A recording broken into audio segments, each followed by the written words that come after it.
key rule for adding fractions is that they must have the same denominator. If they don't, we need to make the denominators the same before adding them. Example: x times 5y plus 3z. In this example, we have a fraction x divided by 5y and a term 3z, which we can express as 3z divided by 1. It is very important to find a common denominator. To add these, we need to express both terms with a denominator of 5y multiplied by 5y multiplied by 5y. We can rewrite 3z multiplied by 3z multiplied by 3z as 3z equals 3z times 5y divided by 5y, which simplifies to 15yz divided by 5y. Finally, add the fractions. Now that both fractions have the same denominator, we can add them: x divided by 5y plus 15yz divided by 5y. So, the result is x plus 15yz divided by 5y. When adding fractions, find a common denominator. In this case, we used 5y as the common denominator for both terms, then added the numerators. Fractions also represent ratios, a concept economists use frequently. A ratio tells you how much of one thing you have relative to another. Examples include consumption to income ratio, C divided by Y. How much of income is spent?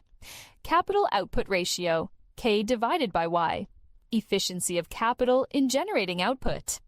Labor's share of income, W divided by Y. Portion of income going to wages. These ratios provide insights into economic health and resource allocation.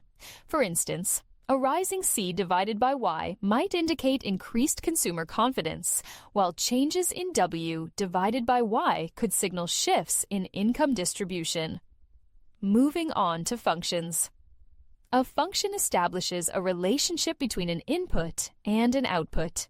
For example, the consumption function is a relationship in which each possible level of total income, Y, GDP, is associated with a unique level of total consumption expenditure, C.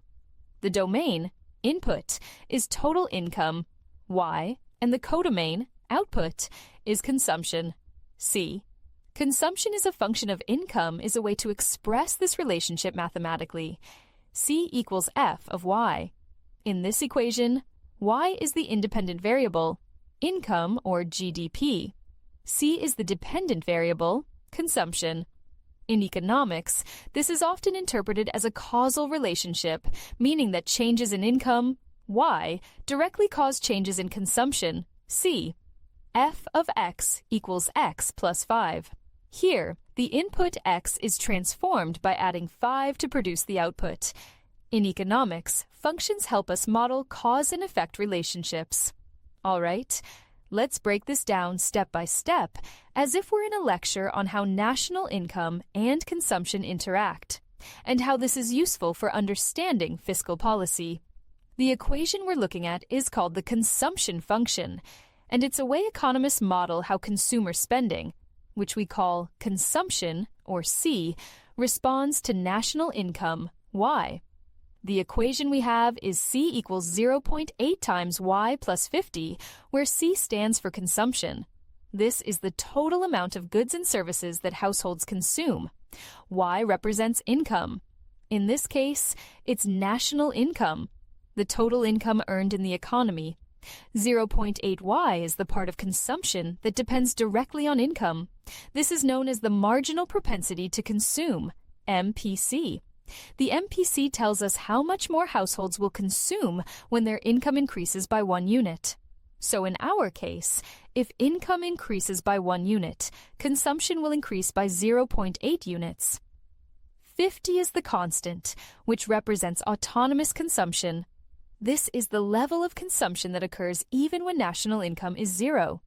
Think of it as the baseline consumption level that doesn't depend on income, like essential spending that happens regardless of income level. Let's look at 2 examples to see this in action. 1. When Y equals 1,000, C equals 0.8 times 1,000 plus 50, which equals 850. So when national income is 1,000, total consumption in the economy is 850. Of that 850, 800 comes from the increased income, 0.8 of 1,000, and 50 is from autonomous consumption. 2. When y equals 1,500, c equals 0.8 times 1,500 plus 50, which equals 1,250.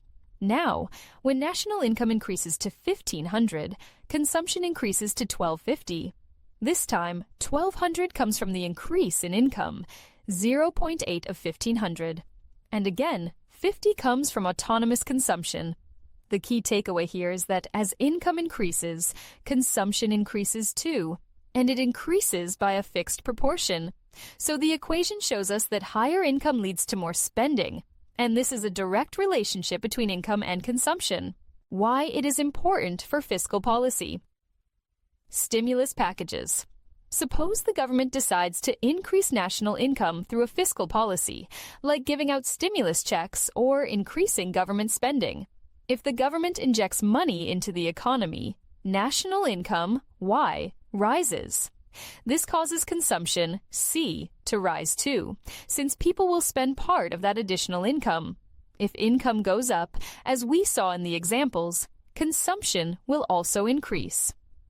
Multiplier effect. The beauty of this equation is that when the government spends money, it doesn't just affect consumption once. That money circulates through the economy, and because people are spending it, since the MPC is positive, 0.8, it generates more income, which leads to more consumption.